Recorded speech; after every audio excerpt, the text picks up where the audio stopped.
This is going to be a three-part podcast. We had originally talked for about 18 minutes, but I figured that would be a little too long for one video. So I'm going to split it into three parts. This first part is us talking about Kevin Durant and Kyrie Irving's move to the Brooklyn Nets. Welcome to episode 2, Hoop Paradise. So this episode is going to be our biggest free agent breakdown. We're going to focus on 5 main guys. Actually, make that 6. We're going to talk about 6 guys here. The biggest ones in free agency, this all took place last Sunday. 6 p.m. Eastern this year, was not at midnight as usual. So that means that there was more time at the end of the weekend for teams to sign these big players. And a lot of people, including Adrian Wojnarowski, think that that's the reason why all this madness happened in such a short amount of time. In less than a day, more than $2 billion in NBA contracts were signed. So it was definitely one of the most crazy weekends in NBA history, as we discussed in the last episode. So for now, let's just roll right into it. And we're going to start with Kevin Durant going to the Brooklyn Nets on a 4-year, $142 million contract. What is your first impression about that? Kevin Durant, I think it's awesome for him. Obviously, he got injured, torn Achilles, and Game 5, NBA Finals. Yeah, he's gonna be out for about a year, and we've seen that with Kobe Bryant, DeMarcus Cousins tore his Achilles, and now Durant's gonna have to go through that process. And I think with the Nets, he can definitely rejuvenate himself. This has been a point that's made on a lot of shows that I watch, but people that tear their Achilles are rarely the same. There's been one case in NBA history that a person in their prime tore their Achilles and came back nearly the same player, and that would be Dominique Wilkins, the human highlight reel. So shouts out to him. He's one of my all-time favorite players as well. But we've seen players at the end of their career tear their Achilles and they just weren't the same. As you mentioned, Kobe Bryant.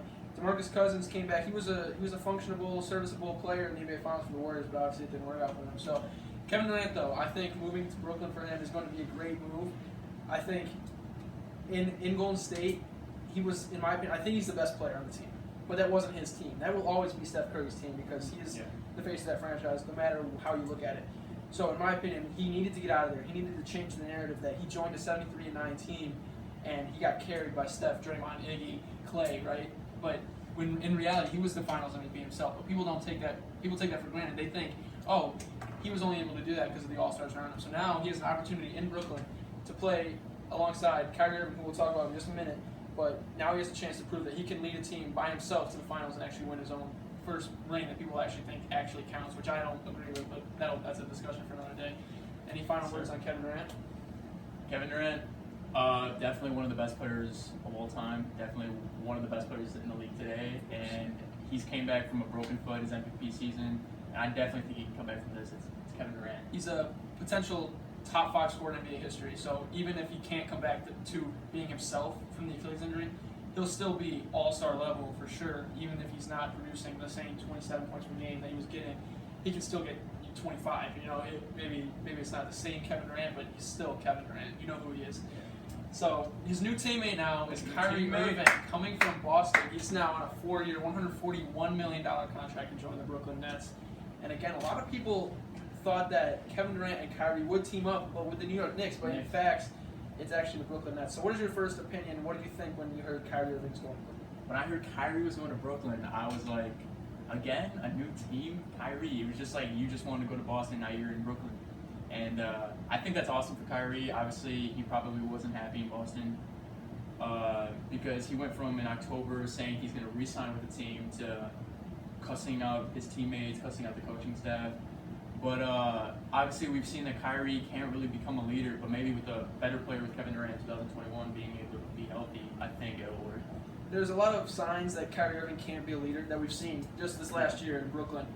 But I think the reason that he wasn't able to function well or be successful in Brooklyn is actually because of Gordon Hayward.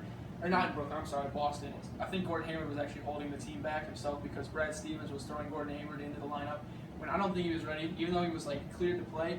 He wasn't himself. He was not the Gordon Hayward that we saw before his injury in the first game of the 2017 NBA season. So that definitely played a part, and there was a lot of pressure on Kyrie to take that team that went to the 2017-2018 NBA Eastern Conference Finals to bring them back to that spot when the East got better. Milwaukee got better, Philadelphia got better, Toronto got better. How do you expect Kyrie Irving to take that same Boston Celtics team with an unproven young Jason Tatum, Jaylen Brown, those guys, to the same level when it just wasn't likely? So I think that this is finally an opportunity for Kyrie to show that he is worth the contract. He's an all-star. He's unbelievable. Now, this is a point that I've heard a couple times, and I actually really think it's a really interesting point.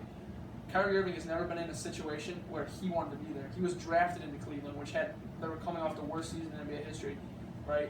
So he didn't want to be there. That was not his choice. He got drafted out of Duke for Cleveland, right? So he didn't want to be there.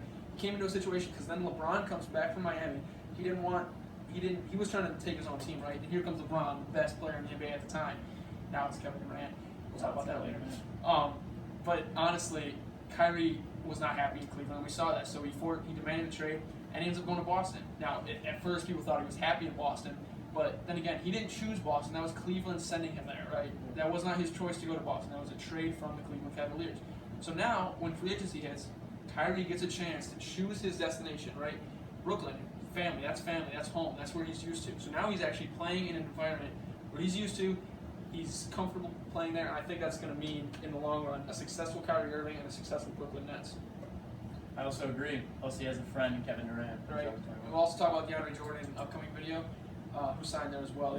Kevin Durant and Kyrie took less on their contracts, so DeAndre Jordan can make $10 million. Right at the end there, I was just discussing how DeAndre Jordan is taking $10 million annually with a 4-year, $40 million contract.